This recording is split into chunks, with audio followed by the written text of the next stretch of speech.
Komisi Pemilihan Umum KPU Kabupaten Konawe Utara, Sulawesi Tenggara gelar sosialisasi Peraturan KPU Nomor 4 Tahun 2022, Kamis 4 Agustus di kantor KPU Konawe Utara.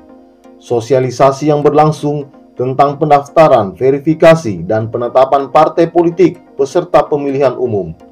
Unsur pimpinan TNI, Kepolisian, Bawaslu, dan partai politik turut hadir dalam kegiatan itu. Ketua KPU Konawe Utara Sawal Sumarata menyampaikan pendaftaran partai politik dilakukan oleh pihak Dewan Pimpinan Pusat DPP masing-masing partai di kantor KPU RI. KPU Kabupaten Konawe Utara telah melaksanakan sosialisasi terkait dengan Peraturan Komisi Pemilihan Umum Nomor 4 tentang pendaftaran, verifikasi, dan penetapan partai politik peserta pemilu tahun 2024 yang dihadiri oleh partai politik tingkat Kabupaten Konawe Utara, stakeholder terkait dalam hal ini Kepolisian, TNI, dan instansi terkait Kesbangpol dan pemerintahan. Pokok-pokok yang dibahas dalam sosialisasi ini terkait dengan pendaftaran, verifikasi, dan penetapan serta pembagian kewenangan antara KPU Provinsi dan KPU Kabupaten Kota terkait dengan pendaftaran, verifikasi, dan penetapan.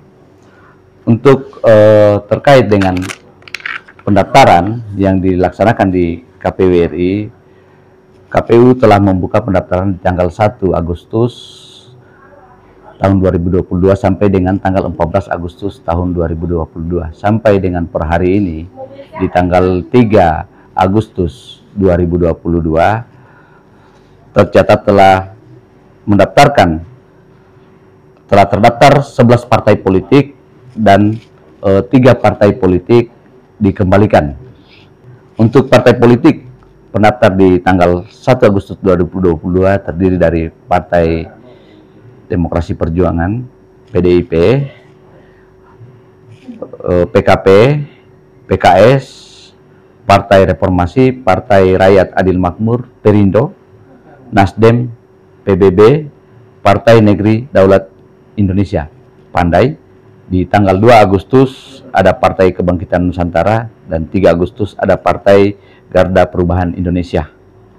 Sawal Sumarata menerangkan, usai proses pendaftaran kemudian akan dilanjutkan ke tahap verifikasi administrasi masing-masing partai politik yang juga dilakukan oleh pihak KPU RI. Dikatakan salah satu yang harus menjadi perhatian dari tiap partai politik adalah pembagian tugas antara KPU RI dan KPU Kabupaten terkait dengan pendaftaran, verifikasi, hingga penetapan. Terkait dengan sosialisasi bahwa kita menyamakan persepsi terkait dengan pelaksanaan Peraturan KPU Nomor 4 tentang pendaftaran, verifikasi, dan penetapan partai politik peserta pemilu tahun 2024, di mana yang saya jelaskan di awal bahwa terkait dengan kewenangan KPU Provinsi maupun KPU Kabupaten Kota tentang pendaftaran dan verifikasi serta penetapan partai politik sebagai peserta pemilu. Tentu kita ketahui bahwa untuk pendaftaran dilakukan oleh DPP di KPU RI, sekaligus verifikasi administrasi dilakukan oleh KPU RI terhadap partai politik yang mendaftarkan dirinya di dalam pendaftaran di tanggal 1 sampai dengan 14 Agustus 2022. Kewenangan verifikasi administrasi di KPU Kabupaten Kota ini dilakukan oleh KPU Kabupaten Kota atas perintah KPU RI. Untuk verifikasi faktual partai politik maka akan dilakukan oleh KPU Kabupaten Provinsi dan KPU Kabupaten Kota. Sampai saat ini pendaftaran dibuka mulai tanggal 1 Agustus sampai dengan 14 Agustus 2024. Konawe Utara, tim Indosultra.com melaporkan.